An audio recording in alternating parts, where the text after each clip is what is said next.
العدل وتحيا العدالة والقضية الرايحة والمحامون الراعون والشقيق الغالي عبد الوهيب والطاحن الفريق نعم والمتميزون كلكم بعد إصدار حكم وعدالة أرحم الراحمين. وقد قلنا يحيى العدل الشقيق وهيب، ماذا عن هذا اليوم بعد إصدار الحكم؟ اليوم يوم فرح، يوم سعيد، أنا يعني بكل سرور وبكل فرحة بتحقيق العدالة من هؤلاء القتلة المجرمين، والذي نشكر القضاء، نشكر القاضي، أشكر فريق المحامين بقيادة الأستاذ أشكر على كل الجهود اللي قاموا به. طبعا اليوم كتبت فرحة لا توصف، فرحة كامرة وعامرة. نعم وعدالة. تحققت العدالة وعاشت العدالة، ونؤمن بالقضاء اليمني كما قلت سابقا أن أؤمن بالقضاء اليمني ورجال القضاء اليمني. وقلنا يحيى العدل حقيقي يعني.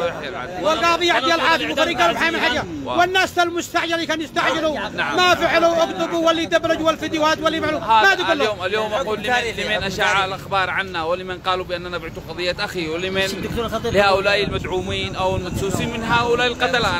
أنا أشوف أنهم مدسوسين من هؤلاء القتلة. اليوم نقول لهم اليوم تحققت العدالة، ها هنا اليوم أثبتنا لهم نحن وإحنا أمام المحكمة بشارع العدل. نعم، لن نبيع دماءنا ولن نبيع دماء أخونا ولن نتنازل عن دم أخانا مهما كان الثمن ومهما كلفنا الثمن. واليوم ها هو أول الحكم، والشعب اليمني كامل أولياء دم لعبد الله الأغبري. عبد الله الأغبري ليس نحن أولياء دمه، سلام الله عليه، ابن اليمن كلها. نعم ابن اليمن كامل، وابن السفراء والطيور المهاجر كامل. ونقول لهم الله المستعان لمن أساءوا لنا، الله المستعان. اليوم تحقق ها هو حكم أرحم الراحمين الآن صدر. نعم أخي العزيز، يعطيك العافية. نعم يا عمي. المحامي الرايح والضحوة يستقبل المكالمات والابتسامة على وجهك بعد إصدار حكم العدالة. يحيى العدل، ماذا عن هذا اليوم وماذا عن مجريات الحكم؟ القضاء كان محل ثقة ونزاهة، وكان اليوم الحكم تحقق فيه جليا المظلومية للمجني عليه الشهيد المغدور به عبد الله قائد الأغبري. نشكر القاضي أحمد شرف الدين لاستعانته بكل ما بذل من جهد وقوة وسهر، واستند إلى المواد الخاصة بمحاكمة المتهمين الفارين من وجه العدالة، وحكم ضد المتهمين الحاضرين الحكم الذي كنا الماثل أمام المحكمة الستة ضد المتهمين الستة الحاضرين. نعم. الخمسة من المتهم الأول حتى الخامس بالإعدام قصاصا رميا بالرصاص حتى الموت، طبعا في ساحة عامة.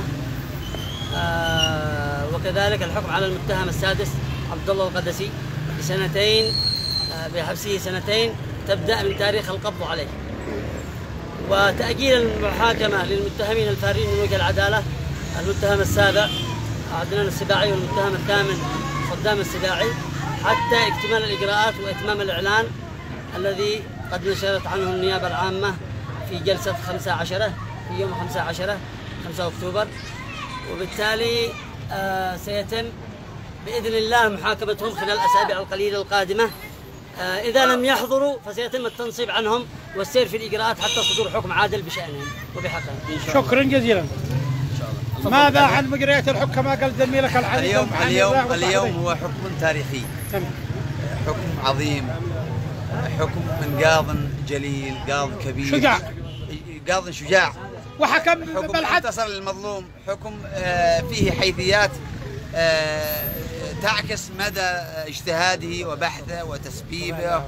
حكم يعني لم يترك فقرة أو جزئية تشمل جل ملف القضية ابتداء من محاضر جمع الاستدلالات حتى حجز القضية الحكم. نشكر قضاءنا، نشكر قاضينا، أنت عظيم يا قاضينا. قضاؤنا والمستعجلين هؤلاء والمستعجلين هؤلاء كما قال الأستاذ وهيب، المستعجلين هؤلاء الأول واللي أثبت للجميع بأن هناك قضاء يمني عظيم، قضاء فخر لنا جميعا، قضاء نزيه. احنا قلنا لك في شارع لا يستطيع الجاني او المجرم ان يفلت منه حقا وجود قضاء مثل قاضينا القدير احمد شرف الدين. اذا وجد مجرم ستطاله يد العداله قريبه مهما كان. سلام الله عليه وسلام عليكم وسلام على زملائي اعضاء فريق هيئه الادعاء عن اولياء الدم، كلا باشخاصهم ممثله باخي وصديقي وزميلي وضاح قطيش، واخي وزميلي الاستاذ القدير خالد المطري، واخي وزميلي الاستاذ عبد الوهاب العنزي والاستاذ القدير علي المليكي والاستاذ القدير عبد العزيز سقاف. ولا ننسى هذه وصل من تعد الحال. نعم. ولا ننسى استاذنا القدير الدكتور محمد الخطيب. هو حاضر يعني بقلبه. تحيه للدكتور محمد الخطيب حقيقه حقيقه والزملاء الاكبر الطيبين. طيب حقيقه عاشت العداله. عاشت العداله. يحيى العاد. يحيى العاد. يحيى العاد. ونحن في شارع العاد. تحياتي سبحانه وتعالى والسلام حتى تنفيذ حكم ارحم الراحمين في رعايه الله.